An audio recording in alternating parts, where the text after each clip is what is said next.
மக்களவைத் தேர்தலில் நாளை 4ஆம் கட்ட வாக்குப்பதிவு. 10 மாநிலங்களில் 96 தொகுதிகளுக்கு வாக்குப்பதிவு.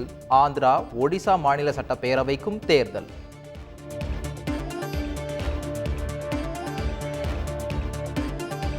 இரண்டாயிரத்து 19ஆம் ஆண்டை விட மேற்கு வங்கத்தில் இன்னும் உயர்ந்த உச்சத்தை பெறப்போகிறது பாஜக. தேர்தல் பிரச்சாரத்தில் 5 உத்தரவாதங்களை அறிவித்தார் பிரதமர் மோடி.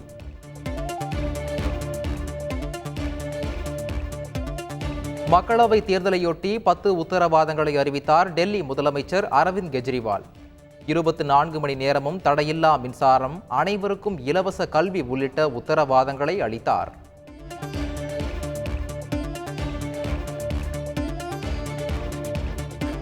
மேற்கு வங்க மாநிலம் சந்தேஷ்காலி பகுதியில் அதிர்ச்சி சம்பவம். திரிணாமுல் காங்கிரஸ், பாஜக தொண்டர்களிடையே கடும் மோதல்.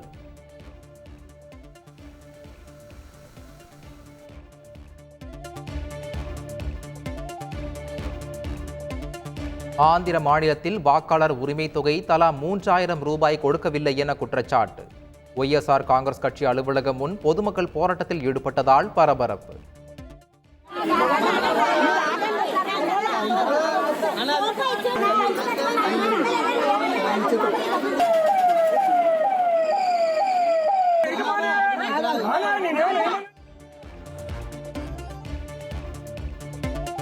திருப்பதி டவுன் கூட்டுறவு வங்கியில் கடன் வாங்கியவர்களை ஒய்எஸ்ஆர் காங்கிரஸ் கட்சிக்கு வாக்களிக்க கோரிக்கை. சாமி முன்பு நிறுத்தி சத்தியம் வாங்கியதால் பரபரப்பு. శివుడు సాక్షిగా ఆంజనేయస్వామి సాక్షిగా నా ఓటు మా ఇంట్లో వాళ్ళ ఓటు ఫ్యాన్కి ఓటేస్తాము. ఇంకా స్టాండ్ తరఫున కూడా అందరినీ ఫ్యాన్కి ఓటేపిస్తాము. శివుడు సాక్షిగా వినాయక చవితిగా ప్రతి ఒక్కరు మా ఇంట్లో ఉన్న కుటుంబ సభ్యులందరూ ఫ్యాన్కి ఓటేపిస్తాం. మా స్టాండ్ ప్రతి ఒక్కరు ఓటు. 11ஆம் வகுப்பு பொதுத் தேர்வு முடிவுகள் நாளை மறுநாள் வெளியாகிறது. மாணவர்கள் பதிவு செய்த செல்போன் எண்ணிற்கு தேர்வு முடிவுகள் அனுப்ப ஏற்பாடு.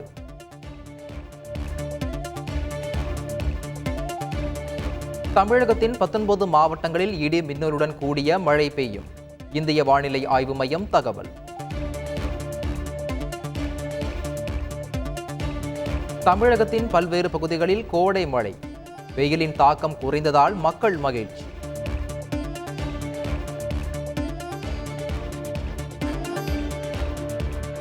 யூடியூபர் சவுக்கு சங்கர் மீது பாய்ந்தது குண்டர் சட்டம். கோவை சிறை அதிகாரிகளிடம் குண்டர் சட்டம் தொடர்பான ஆவணங்களை வழங்கிய சென்னை காவல்துறை.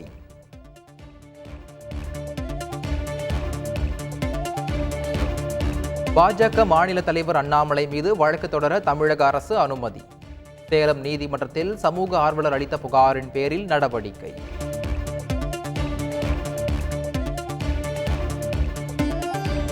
தேமுதிகவினர் மீது 20 பேர் வழக்கு பதிவு.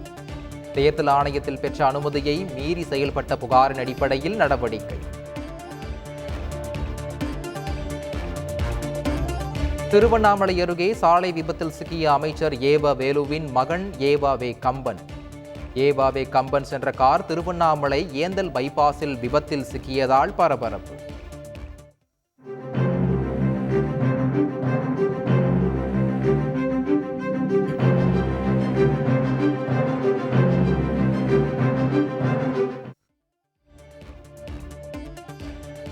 சென்னையில் அசோக் நகரில் வீட்டில் வாசலில் உறங்கிய பெண்கள் மீது காரை ஏற்றிய சம்பவம். கைதான வடமாநில பெண் சைதாப்பேட்டை சிறையில் அடைப்பு.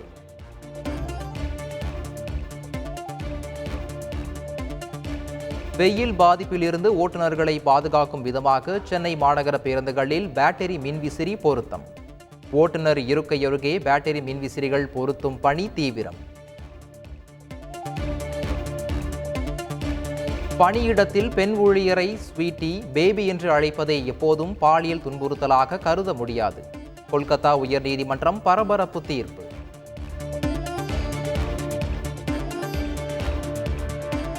டெல்லியில் 2 மருத்துவமனைகள் மற்றும் விமான நிலையத்திற்கு வெடிகுண்டு மிரட்டல்.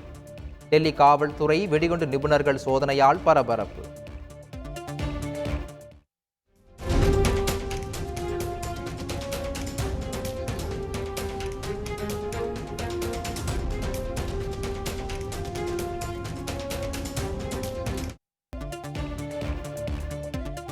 ஐபிஎல் தொடரின் மிக முக்கியமான ஆட்டத்தில் சென்னை அணி 5 விக்கெட் வித்தியாசத்தில் ராஜஸ்தானை வீழ்த்தியது. 14 புள்ளிகளுடன் 3வது இடத்திற்கு முன்னேறிய சென்னை பிளே ஆஃப் வாய்ப்பை பிரகாசப்படுத்தியது. சென்னையில் 50வது வெற்றி பெற்ற சிஎஸ்கே அணி. சென்னை வீரர்களுக்கு பதக்கங்கள் வழங்கிய அணி நிர்வாகம், ரசிகர்களுக்கு டென்னிஸ் பந்துகளை பரிசளித்த தோனி.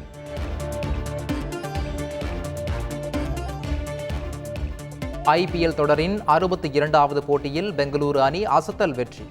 டெல்லி அணியை 47 ரன்கள் வித்தியாசத்தில் வீழ்த்தி அபாரம். செய்திகளை உடனுக்குடன் தெரிந்து கொள்ள உடனே சப்ஸ்கிரைப் பண்ணுங்க.